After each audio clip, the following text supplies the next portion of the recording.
So my name is Bex Day. I'm a 26-year-old self-taught fashion and documentary photographer from London. My work focuses on identity, diversity, freedom of choice, and gender equality. I'm interested in challenging rigid beauty ideals and stereotypes within my work. I essentially want to take people out of boxes constructed by society, which tends to enhance narrow-mindedness. I'm interested in the human condition and illustrating a somewhat unexpected point of view. Psychology is predominant within my work. I want to investigate a deeper understanding of the human condition. I'd like to tell you a story about when I was volunteering in psychiatric wards in Sri Lanka last year. Mental health in Sri Lanka is extremely stigmatized. If you have diabetes, then you're celebrated, whereas any mention of a mental health condition, you're shunned from the family. They have a real shortage of psychologists out there, which is why I wanted to do the volunteering.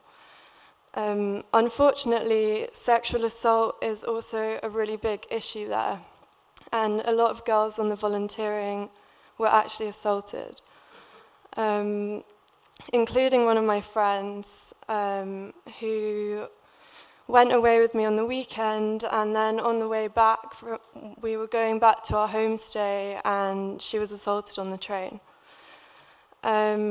So we ended up in this farming village called Patupala, and as an homage to her and what happened, I started to conduct a project there. So I was spending a lot of time with the farmers there and meeting people, and we couldn't speak the same language, but through non-verbal communication, we sort of made it work. And it's through pushing these boundaries that I guess make myself a better photographer, because I'm constantly learning and enhancing my work. This is one of the pictures there. So being in Sri Lanka opened my eyes to the importance of Buddhism within my work. It's a constant inspiration for me in terms of non-judgment and also practicing no expectation. I'm keen to basically deconstruct this within my work, because it always intrigues me how people have a certain image in their mind of how someone should be or what they should be like. I'm trying to consistently deconstruct that within my personal and my professional life. My background is in journalism, and this has helped me to develop the documentarian approach within my work and focus on language as an inspiration, which I'll talk about in a bit. I began shooting alongside the period when I was photo editor at Pilot magazine.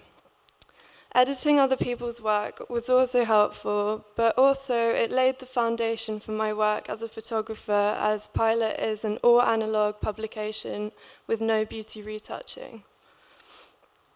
Photography allows me to explore the unknown and constantly push myself out of my comfort zone, which is one of the reasons Hen came about.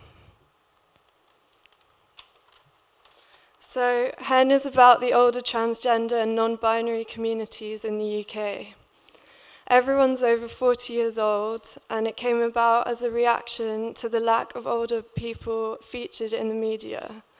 There were always youth-focused transgender stories, and it bothered me because it was clear that all these people had so much to say, and they could share their stories with the younger generations and inspire them. So Hen is Swedish for the gender-neutral personal pronoun, which is unfortunately something we don't have in the English language, but the closest equivalent is they, which is the pronoun non-binary individuals tend to use.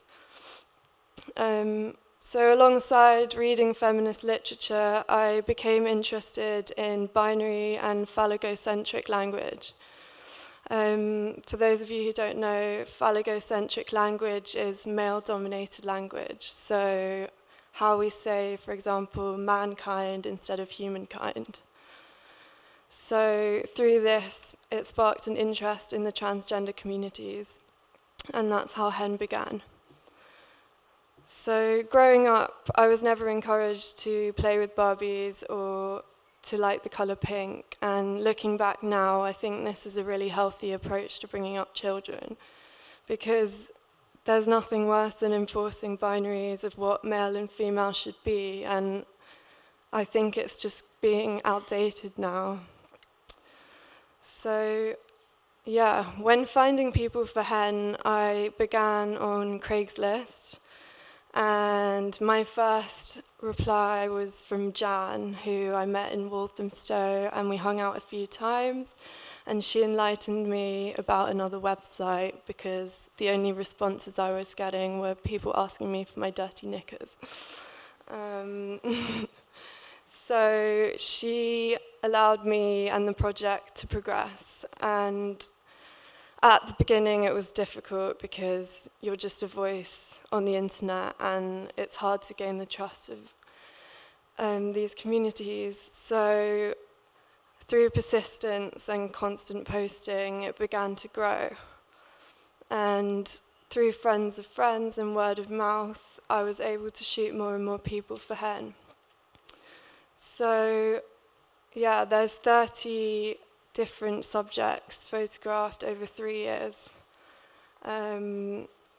So yeah, I would say when I began the project I was extremely naive. I didn't know how to balance putting myself before my subjects and the intensities of their needs. I was trying to be a therapist when I'm not trained to do so. And I had to take a lot of breaks because, yeah, I actually had an identity crisis during it, which I now acknowledge is OCD. So I would try to meet each person for a coffee beforehand and talk about the aims of the project, but obviously sometimes that wasn't possible, as a lot of people lived quite far out, like Wales, for example. And yeah, it's all self-funded, so you know how that goes. So yeah, looking back now, I probably pushed myself a bit too far. For instance, if I couldn't meet them, then sometimes I would just go and stay the weekend at their houses without knowing them.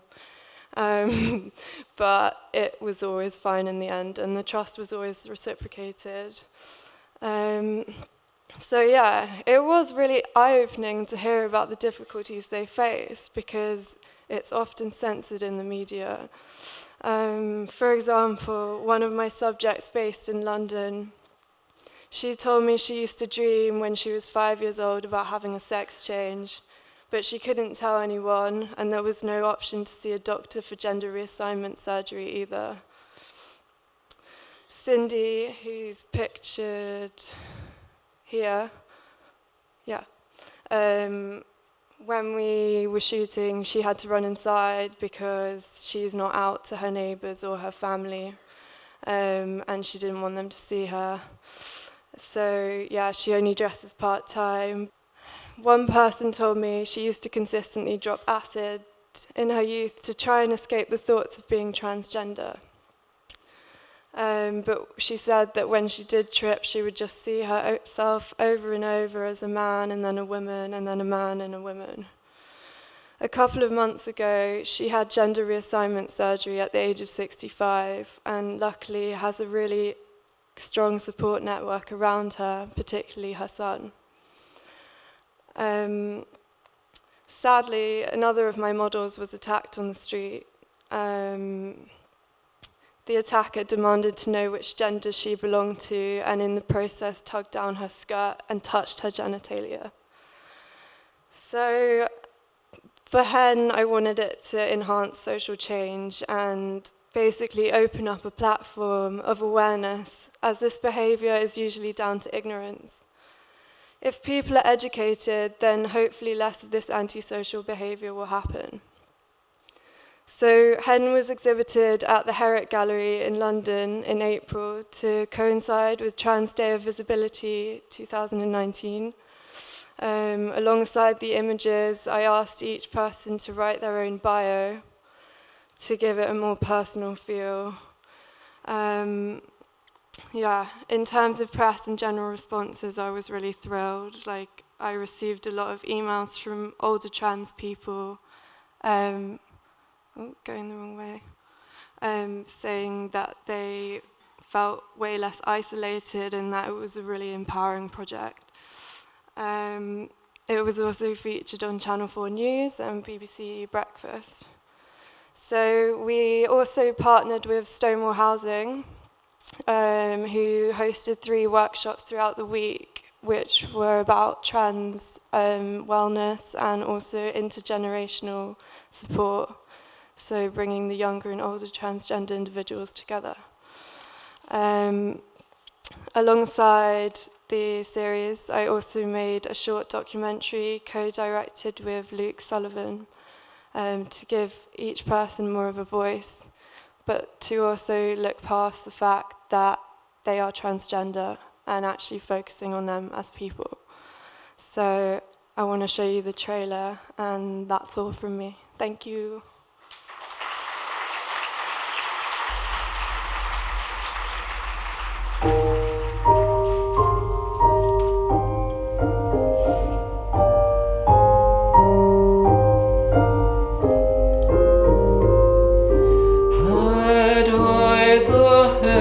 Embroidered cloths enwrought with golden and silver light, the blue and the dim and the dark cloths of night and light and the half-light.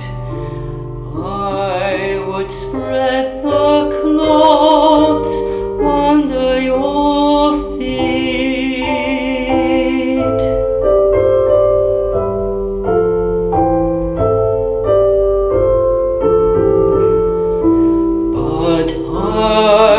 Being poor, have only my dreams.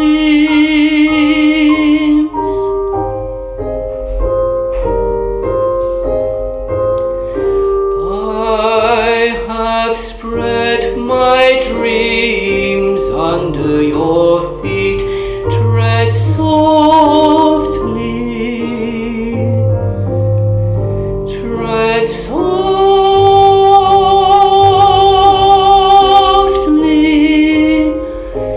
because you tread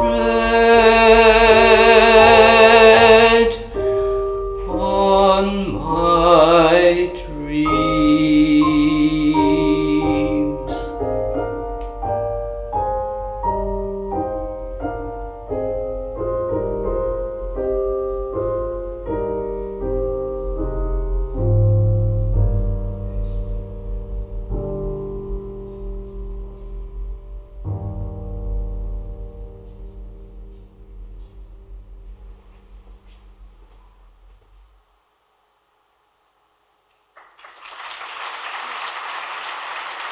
And you can watch the whole film on my website.